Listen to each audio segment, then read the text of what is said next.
నమస్తే. Welcome to real news. సీఎంగా చంద్రబాబు గారు ప్రమాణ స్వీకారం చేశాక ముఖ్యంగా ఆంధ్రప్రదేశ్ అభివృద్ధికైతే ఆయన కట్టుబడి ఉన్నారు. అందులో భాగంగానే పెట్టుబడులను ఆకర్షించేందుకు కూడా విశ్వ ప్రయత్నాలు చేస్తూ ఉన్నారు. ఇక ఆ పెట్టుబడుల వెల్లువ కూడా మొదలైంది. ఇది మనందరికీ తెలిసిన విషయమే. అయితే తాజాగా ఆయన గోద్రేజ్ కంపెనీ చైర్మన్‌తో కూడా మాట్లాడటం జరిగింది. ఆ చర్చలు కూడా సఫలమయ్యాయి అంటున్నారు. గోద్రేజ్ కంపెనీ ఆంధ్రప్రదేశ్‌లో పెట్టుబడులు పెట్టేందుకు సుముఖత వ్యక్తం చేసింది అంటున్నారు. దీనికి సంబంధించి మరిన్ని వివరాలు తెలుసుకుందాం. మరి ఈ నేపథ్యంలో ఎంతమందికి ఉద్యోగ అవకాశాలు ఉండే అవకాశం ఉంది? మరి ఏ ఏ ప్రాంతాల్లో పెట్టుబడులు పెట్టబోతుంది? ఇలాంటి వివరాలన్నీ తెలుసుకుందాం. మనతో పాటు ఉన్నారు senior political journalist doctor Durga Vadlamani గారు. నమస్కారం మేడం. నమస్తే అండి. సో గోద్రేజ్ చైర్మన్‌తో సీఎం చంద్రబాబు గారు సమావేశమయ్యారు. సో చర్చలు మాత్రం సఫలమయ్యాయి అంటున్నారు. ముఖ్యంగా అమరావతితో పాటు విశాఖపట్నం కొన్ని ప్రాంతాల్లో కూడా పెడతాము పెట్టుబడులని వాళ్ళు అనటం జరిగింది అంట. సో ఎంతమందికి ఉద్యోగ అవకాశాలు వచ్చే అవకాశం ఉంది? వాళ్ళు ఎలాంటి పెట్టుబడులు అంటే ఏ ఏ కంపెనీలు వాళ్ళు స్థాపించబోతున్నారు? ఏం చెప్తారు? మీరు చెప్పినట్టుగా గత 2 నెలల కాలంలో ఇప్పటికే ఎన్నో కంపెనీలు ముందుకొచ్చాయి. మనకు తెలుసు. మీరు ఇందాక అన్నట్టుగా పెట్టుబడుల వెల్లువ కొనసాగుతోంది. ఇప్పటికే చాలామందికి ఉపాధి అవకాశాలు ఉంటాయి, ఉద్యోగ అవకాశాలు ఉంటాయని మనం చెప్పుకున్నాం. అయితే దీని మీద కూడా ఈ శ్రీ సిటీకి సంబంధించి దాని గురించి కూడా గుడ్డు అమర్నాథ్ గారు కావచ్చు, మార్గాని భరత్ కావచ్చు, వాళ్ళు కమెంట్స్ కూడా చేశారు.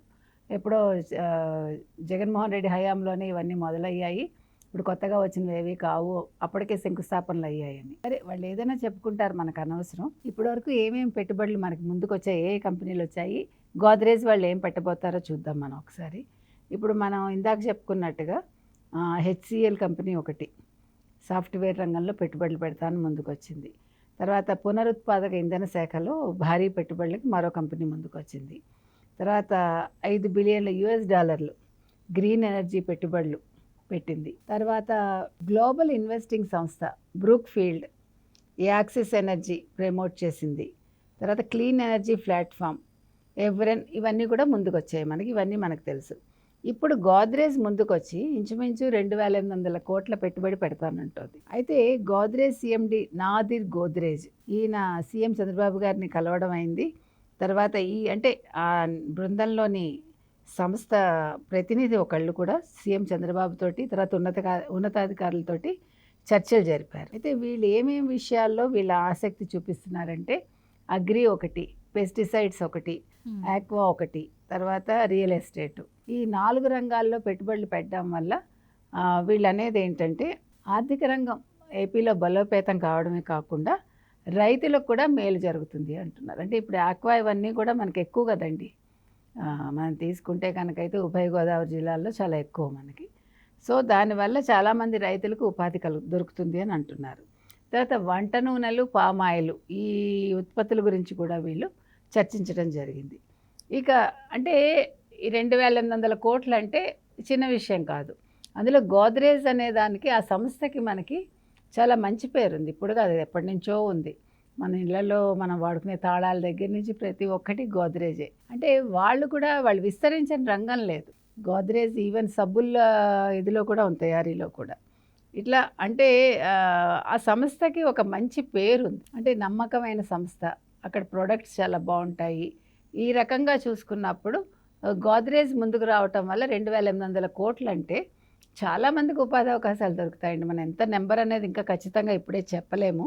ఏది ఏమైనా ఏపీకి మంచి రోజులు వచ్చాయి. ఇప్పుడు మనం చూసుకుంటే ఇప్పుడు ఆయనకి నెంబర్ 5లో ఉన్నారు ఏపీ ముఖ్యమంత్రి. ఆయన సర్వేలో తేలింది మనకి ఆయన నెంబరు. అంటే ఆయన బాగా పరిపాలిస్తున్నారు, ఆయన చాలా పాపులర్ వ్యక్తి అని. కాబట్టి చంద్రబాబుకు ఉండే బ్రాండ్ ఇమేజ్, ఆయనే బ్రాండు. ఆ బ్రాండ్ ఇమేజ్కి తగ్గట్టుగా ఈరోజు అన్ని కంపెనీలు ముందుకు వస్తున్నాయి. ఎందుకు వస్తున్నాయి? సింగిల్ విండో విధానం ఒకటి. ఇదివరకు ఏ కంపెనీ వచ్చినా జగన్మోహన్ రెడ్డి ఏం అడిగేవాడు? మాకెంత ఇస్తారు, నువ్వు వస్తే నాకేంటి, ప్రజలకేంటి కాదు, ఉద్యోగాలు ఏంటి అని కాదు. అసలు ఏంటి మిగతా సంస్థలు ఏవి బాగా ఉంటాయి అనేది ఆయన ఎప్పుడూ ఆలోచించలేదు. ఏ సంస్థ వచ్చినా తనకేంటి మంచి జరుగుతుంది, తనకేంటి ఇస్తారు వాళ్ళు అనేది ఆయన ధోరణి. అందుకు భిన్నంగా ఈరోజు ఈయన ఏ సంస్థ వస్తుంది, ఎవరు పెట్టుబడులు పెడతారు, ఎన్ని ఉద్యోగాలు ఇస్తారు, ఎంత ఉపాధి దొరుకుతుంది అనే తప్ప వ్యక్తిగతంగా నాకు ఇది కావాలి అని ఆశించకపోవటం వల్ల చంద్రబాబు నాయుడు ఈరోజు ఇన్ని సంస్థలు ముందుకు వస్తున్నాయి.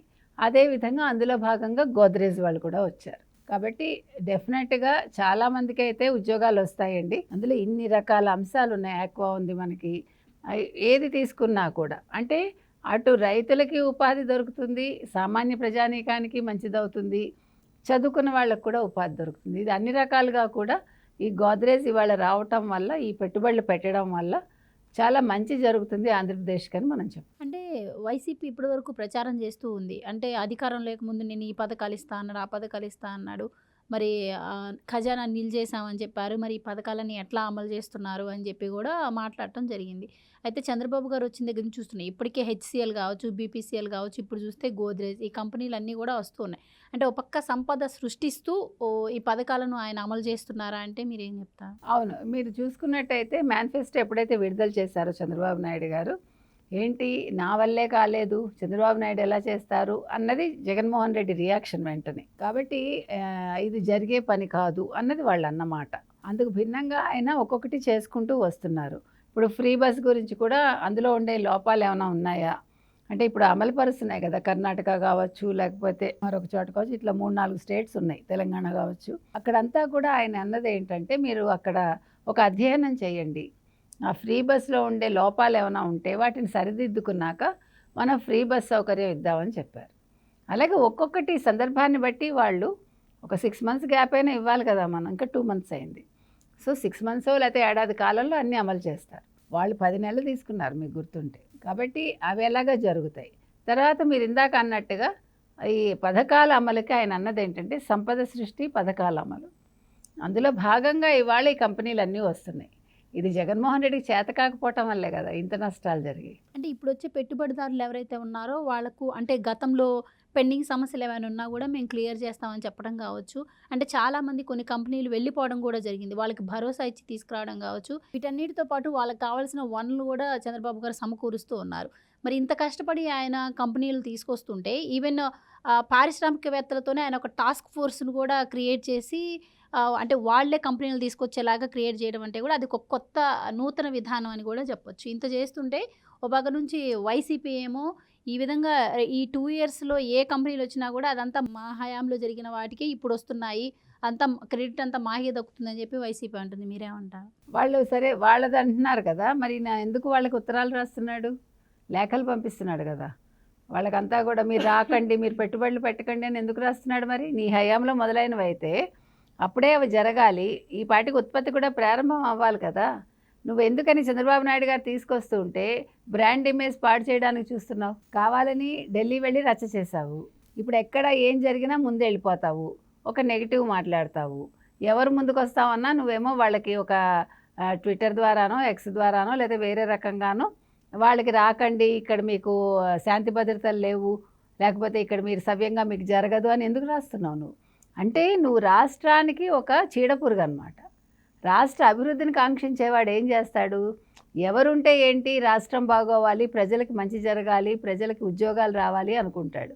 అంటే నువ్వు స్వార్థపరుడు కాబట్టి, నువ్వు ముఖ్యమంత్రి కాలేకపోయావు కాబట్టి ప్రజలు బాగా ఉండకూడదు, ప్రజల కోసం ఎటువంటి పెట్టుబడులు రాకూడదు, కంపెనీలు రాకూడదు అనే ఒక దురుద్దేశంతో ఆయన ఈ రకంగా వాళ్ళకి ఒక ఎక్స్ వేదికగానో దేని వేదికగానో ఆయన ఇట్లా పంపించడం జరుగుతోంది.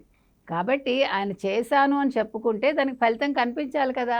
లేని దాని గురించి ఎందుకు మాట్లాడతారు వాళ్ళు? ఉన్నదాని గురించి చెప్పమానండి. ఇప్పుడు వస్తున్నాయంటే ఇవన్నీ చంద్రబాబు గారి ప్రతిభే, అందులో డౌటే లేదు. మరి లేకపోతే యువత ఎందుకు గంజాయికి అలవాటు పడుతుంది, యువత ఎందుకు డ్రగ్స్కి అలవాటు పడుతుంది, ఇన్ని రకాల దందాలు ఎందుకు జరిగాయి వాళ్ళ టైంలో కదా. కాబట్టి ఆయన చెప్పేవన్నీ అబద్ధాలే. ఏది ఏమైనా ఇవాళ గోద్రేజ్ కంపెనీ ఆంధ్రప్రదేశ్కి రావటం అనేది మనం ఆహ్వానిద్దాం. Thank you.